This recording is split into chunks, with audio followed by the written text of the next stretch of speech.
whether the person has either been vaccinated or a recent negative test or has recovered from COVID. OK, Paul Charles joins us from here in London. He's the CEO of the travel consultancy, the PC Agency. Paul, is this idea of vaccine passports, is it workable?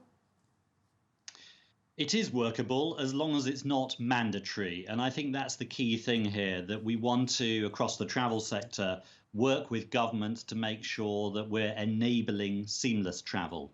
The key is to balance the importance, obviously, of medical needs along with the economic needs of opening up the travel sector. So you don't want to put too many layers of complexity into how we travel. So as long as it's not mandatory, it could work alongside more effective testing. Right, so you think this should be part of the mix rather than the whole solution? That's right, it is part of the mix, and the key is not to put in place measures which are going to cause problems in some countries which can't put the infrastructure in, maybe airlines that can't quickly implement digital vaccine certificates with their own apps. So therefore, you need to give countries the choice. And that's why testing also has to be part of the solution. There are some countries which simply aren't able to implement digital certificates as quickly as the travel sector would like to ensure that there is a decent summer season. I mean, speaking of the summer season, for countries like Spain, Italy, Greece, and those economies that rely heavily on foreign tourism, could this be a financial lifeline for them? Yes, I think anything that encourages travel to get going again is important, and it needs to get going again as soon as May this year.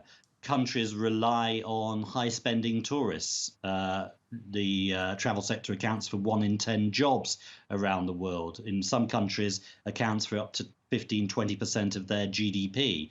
So it's really vital to find solutions which are going to work, whilst balancing public health with mental health, because if the travel sector doesn't recover quickly, then the mental health cost will be enormous for those whose jobs are not protected. I mean, do you envisage that these measures will last just purely the duration of the pandemic, or do you think that this is the future of travel now? Is this a way for us to continue to travel safely? There's no doubt that travel is changing dramatically, and how we travel will change for some time yet. I think we're going to have to get used to certainly occasional testing, if not very frequent testing over the next year, simply because, as your report just said, there are some countries which are not going to have vaccine rollouts as quickly as others. It's very encouraging to see some countries like Turkey announce, in fact, this week that there won't be any need for vaccination certificates to come into the country, especially from the UK. And I think that's a very good move. It's a very bold move, but a sensible one, because it shows that actually you don't have to put barriers in place to travel if some countries have good vaccine rollout programs. So we're going to have to see a mix and match approach, and testing will be the hallmark of it.